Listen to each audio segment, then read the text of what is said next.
Today we discuss about the parallelogram law of vector addition. Another important topic and very similar to triangle law of vector addition. Statement जाने parallelogram law of vector addition का. If two adjacent sides of the parallelogram represented by two vectors in same order, diagonal in opposite order, give its resultant. This is one statement. Two adjacent sides of the parallelogram represented by two vectors in same order, diagonal in opposite order, give its resultant. Clear? तो हम लोग diagram बना रहे हैं और prove करके दिखा रहे हैं again for magnitude as well as direction के लिए. Suppose there are two vectors. Again, is the vector A and is the vector B, and vector B makes an angle theta. तो सबसे पहले हम पैरेललोग्राम बनाते हैं.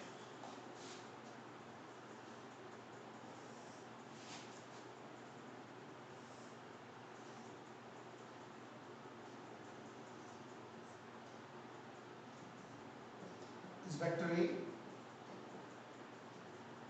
vector B,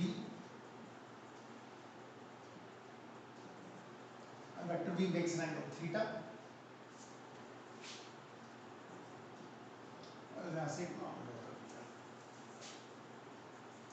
Now,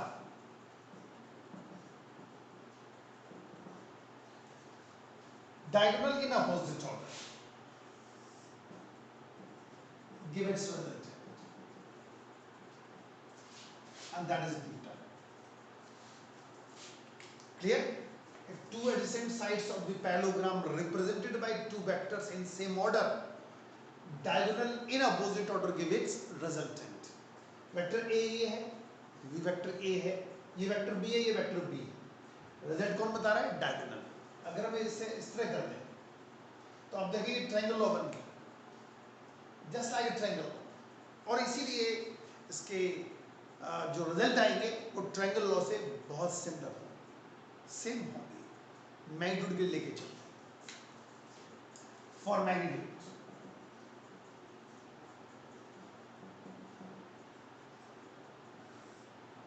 Now we take a triangle DEF. यहाँ से sin theta निकालो. EF upon B, so EF equals to B sin theta. In the same triangle, calculate cos theta. That is DE upon B, और D equals to B cos theta. और take complete triangle. अब complete triangle लेके चलते हैं. CEF Pythagoras theorem लगा दो.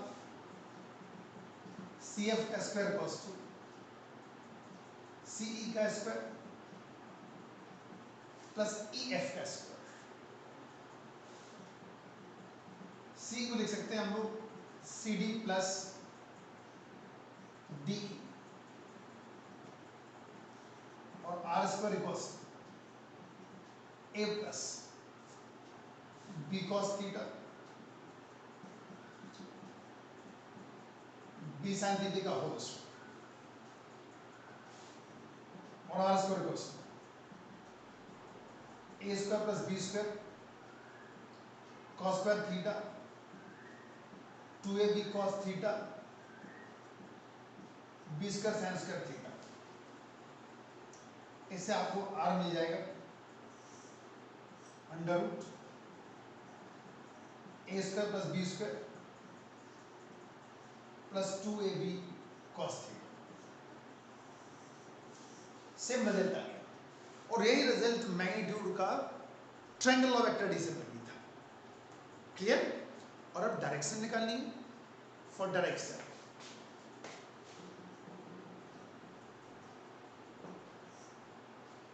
Triangle CEF में tangent beta निकालो. EF upon CE। CE को लिख सकते हैं हम लोग CD plus DE।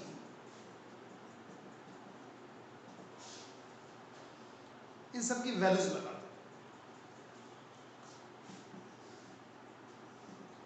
EF B sin theta,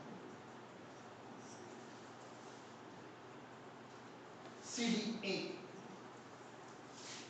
DE B cos theta.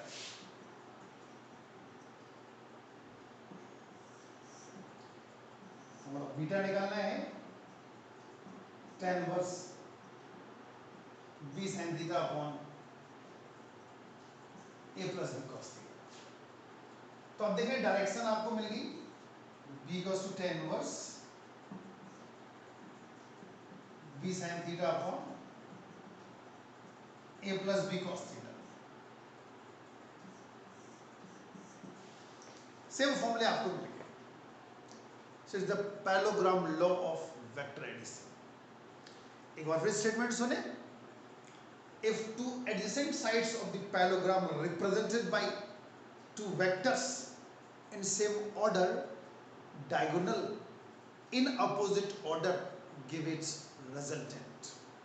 तो फॉर्मूले सेम आ गए जो ट्रायंगल में थे।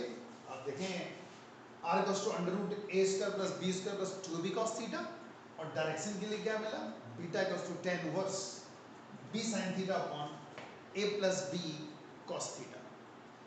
क्लियर? कुछ न्यूमेरिकल्स के ऊपर लेके चल रहे हैं, फिर इसी में लेके चलेंगे पॉलीगॉनल वेक्टर एडिशन। तो सबसे पहले कुछ न्यूमेरिकल लेके चलें, उनको देखिए आप। तो देखिए न्यूमेरिकल, सुने स्टेटमेंट।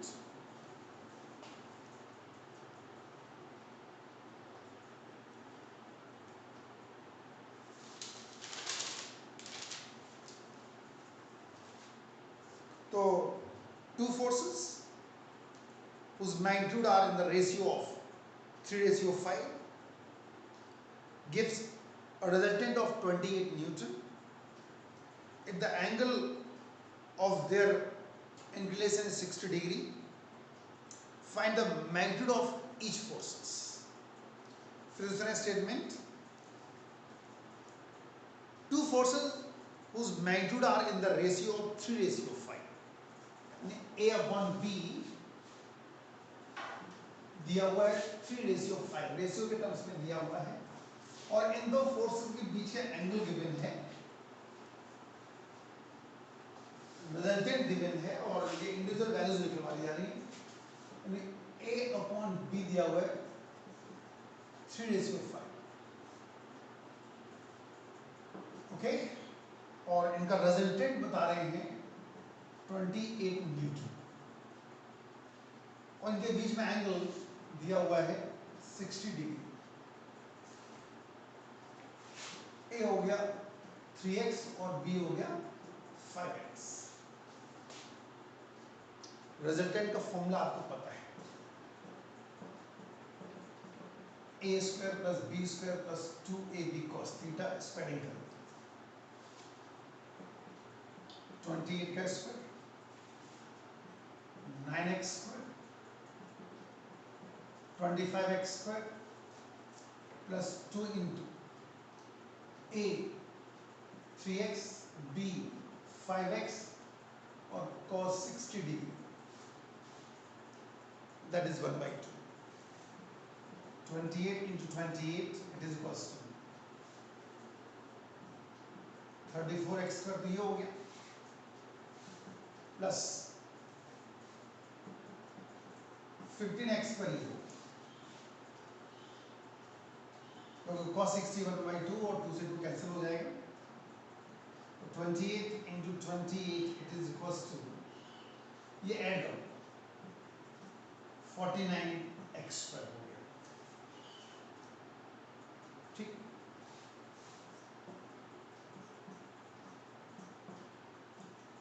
x हो जाएगा 4, x 4 आ गया, तो अब x अगर 4 आ गया तो a कितना हो गया 12 न्यूटन, तो b कितना हो गया 20 न्यूटन। क्लियर? तो इस तरह हम लोग इसको कैलकुलेट कर पाएंगे। और एक और देखो question. Now two forces, two equal forces have their resultant equal to either. At what angle are they inclined? Two equal forces have their resultant equal to either. At what angle are they inclined? ठीक, जानो कैसे करेंगे इस question को।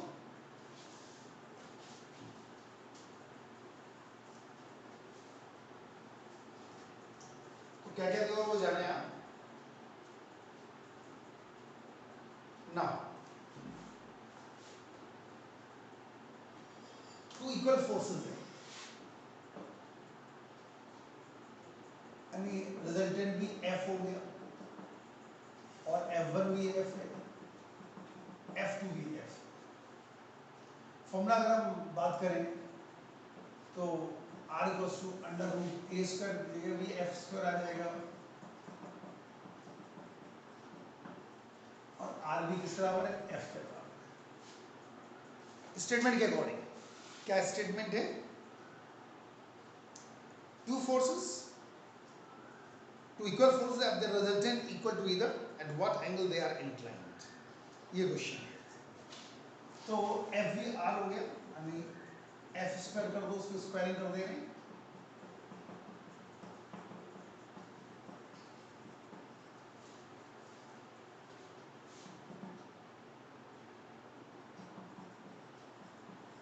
F square common लेके cancel कर दिया,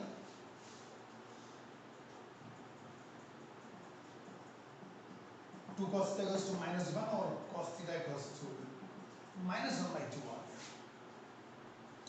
cos theta equals to -1/2, तो थीटा क्या होगा? 120 डिग्री। थीटा हो गया 120। क्लियर? ये था पैरेललोग्राम लॉ ऑफ ट्रेडिशन के फॉर्मूले, ट्रायंगल के फॉर्मूले सेम ही होते हैं ऑलमोस्ट। और अब लेके चल रहे हैं हम लोग पॉलीगन लॉ ऑफ ट्रेडिशन। आप देखो अभी ट्रायंगल लॉ लेके चले, पैरेललोग्राम लेके चले, सिर्फ दो ही फोर्स आ रहे थे। अगर सपोज दो से ज्यादा फोर्सेस हो तो हम लोग ये लॉ नहीं लगा पाएंगे और वहां जरूरत पड़ेगी पॉलीगन की। That is the importance of the polygon law of tradition. More than two vectors को ऐड करने के लिए पॉलीगन यूज किया करते हैं। तो जानो polygon law of tradition.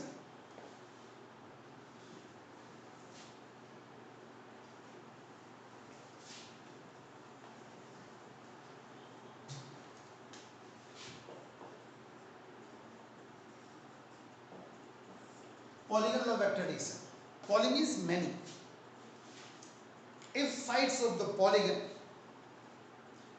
represented by vectors in same order, closing side in opposite order give its resultant. फिर से सुने स्टेटमेंट इसका और इंपॉर्टेंस क्या है? It is used to add more than two vectors. If sides of the polygon represented by vectors in same order, closing side in opposite order give its resultant. ठीक है? तो हम लोग लेके चल रहे हैं। सपोज बहुत सारे फोर्सेस दिए हुए हैं और एक वेक्टर ये है, एक ये दिया, एक ये दिया, एक ये दिया, इस तरह कई सारे वेक्टर्स दिए हुए हैं। तो पहले हम लोग इनकी हेल्प से पॉलीगन बनाते हैं।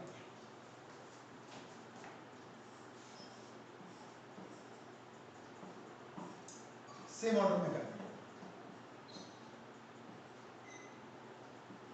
Vector C and is D. Closing side in opposite order. Opposite order means head head और tail tail coincide करें।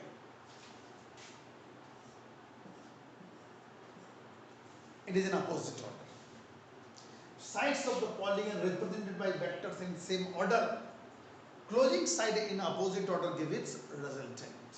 मतलब जो आर आएगा वो किसके बराबर होगा, vector A plus vector B plus vector C plus vector D. और कैसे आए हम लोग प्रूव करके दिखा सकते हैं आपको, चलो इसको प्रूव करके दिखाते हैं। अब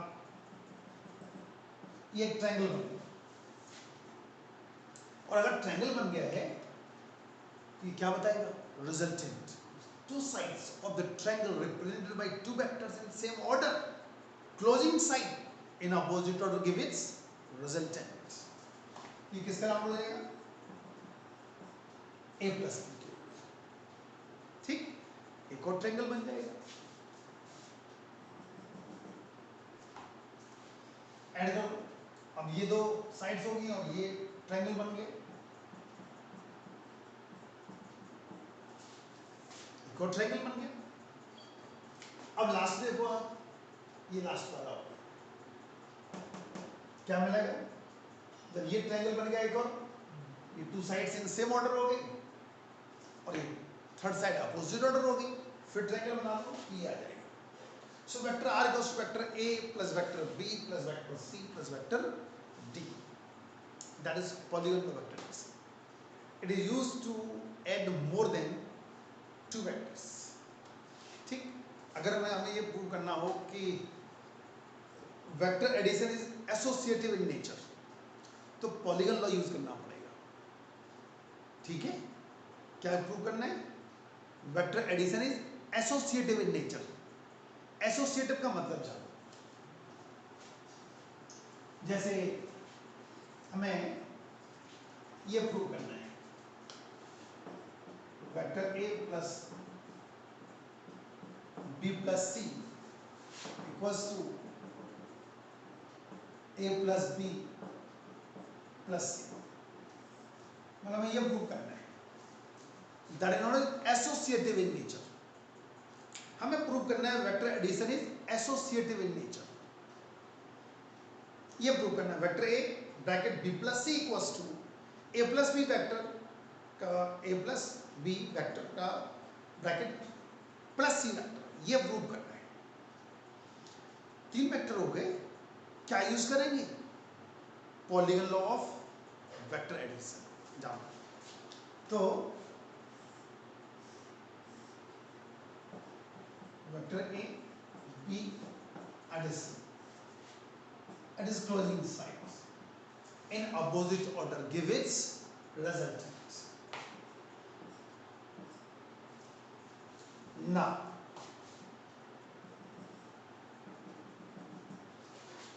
ये वाला क्या बनेगा जाके,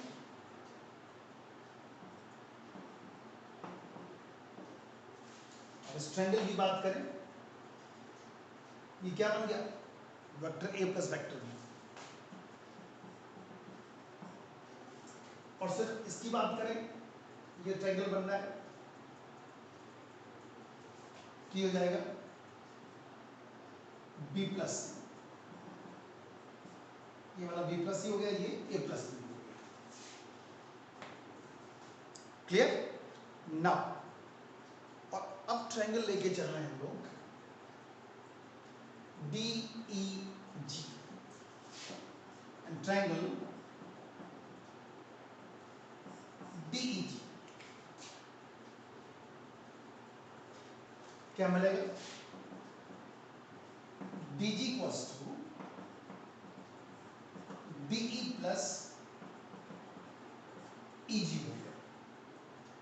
तो DG R है, ये वेक्टर A है, और ये क्या है, B प्लस C। ओके, एक और ट्रायंगल लेके चल रहे हैं, और अब जो ट्रायंगल लेके चल रहे हैं हम लोग वो DEFG, ये वाला triangle DFG, DG cos DF plus F DF A plus B plus C। First और सेकंड को इक्वेट कर दो, फर्स्ट इक्वेशन और सेकंड इक्वेशन को इक्वेट कर दो, क्योंकि दोनों के लेफ्ट हैंड साइड सारे इक्वल, तो मिलेगा vector A plus B plus C equals to